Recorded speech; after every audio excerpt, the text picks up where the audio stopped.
محترم ځلاند صاحب، ښه راغلاست درته وایو دوحې ته، او که د دغه مراسمو په اړه باندې خپل احساسات راته بیان کړي.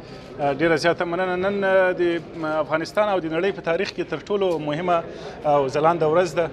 نن په دوحه کې د شرټن هوټل په دې ښکلي حال کې د طالبانو او د امریکایانو ترمنځ د جګړې د پای هوکړلیک لاسلیک کیږي.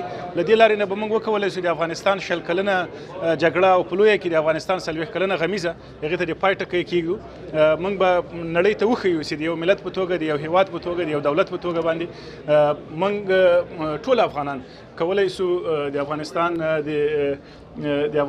د ګټو، د افغانستان د پرمختګ، د افغانستان د سوکالۍ او بسیاینې لپاره نن تاسې ګورئ په دې حال کې په لسګونه شلګونه د بهرنیو چارو وزیران، د ملګرو ملتونو استازي، د نړیوالو جوړښتونو استازي او په سلګونه د رسنیو استازي هغې راغلي دي تر څو له دې تاریخي ورځې څخه لیدنه وکړي، د دې شاهدان واوسېږي چې افغانان یو ځل بیا تاریخ جوړوي او نړۍ ته ښیي چې دوی کولی شي خپل استقلالیت، خپل شهامت، خپل هغه د سولې کوم تکل چې ده هغه په دغسې نړیوالو سټیجونو باندې راغبر کړي. نن به د افغانۍ سولې د رامنځته کولو لپاره یو تاریخي ګام پورته شي. د دې ګام له لارې نه به موږ وکولی شو د افغانانو ترمنځ کوم توپیرونه راغلي دي، کومې اندېښنې موجودې دي، هغو اندېښنو ته د ځواب پیدا کړو او نړیوال ضمانتونه نن ولرو تر څو په افغانستان کې سوله، ټیکاو او استقلالیت هغه دایمي او تلپاتې شي. دلته د افغانستان د اوسني حکومت څوک استازي نشته، په دې اړه باندې ستاسو نظر څه دی چې هغه په لویه کې هغه د جګړې ماهیت همداسې و. له تېرو 1900 کلو راهیسې موږ ګورو د جګړې ماهیت لوری هغه یوازې طالب او نړیوال پاتې شو. په دې کې د حکومتونو په کچه باندې چا داسې یو ځواکمن کردار ونه شوی لوبولی چې هغه د یو لوري په توګه رابرسېره شي.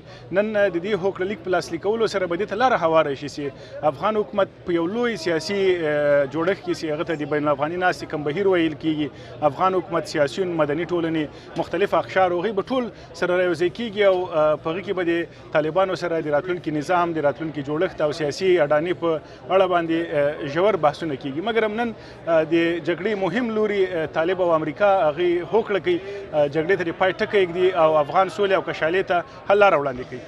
دلته تاسو د ژورنالیستان وینئ او دا سفیران، وزیران، دغه ګڼه ګوڼه وینئ، دا پر څه دلالت کوي؟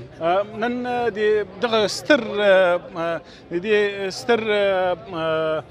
پلاو موجودتیا، د دې نړیوالو ګواهانو موجودتیا دا په دې دلالت کوي چې افغانان یو ځل بیا نړۍ کې تاریخ جوړوي، افغانستان یو ځل بیا د 21مې پیړۍ جهت ټاکي، افغانستان یو ځل بیا نړۍ ته دا ښیي چې موږ د یو ملت په توګه، د یو دولت په توګه، د یو جوړښت په توګه، د یو داسې خپلواک هستۍ او ولس په توګه باندې چې هغه نه یوازې نړیوال ښکېلاک نه مني بلکې د هغه ښکېلاک سره د یوې سیاسي هوکړې له مخې نه په نړیوال کلي کې هغه د ګلوبلایزیشن کومه تیوري چې ده په هغه کې د یو بسیا، سوکاله او سیال هیواد په توګه باندې ژوند کولی شي. نن دا نړۍ ټوله راغلې ده له دې حالت څخه لیدنه کوي تر څو وکولی شي په دې باندې شاهدي ووایي چې افغانان د سولې له روان بهیر سره څنګه تعامل کوي او دغه بهیر به څرنګه پر مخ شي. د طالبانو ځانګړي استازي کسان هغې حال ته داخلیږي او له دې لارې نه به موږ وکولی شو چې د حال د دواړو لورو د استازو تکمیلېدو سره د پروګرام پیل لپاره زمینه مساعده کړو. ډېره مننه. تاسې نه هم ډېره مننه. خیر اوسئ.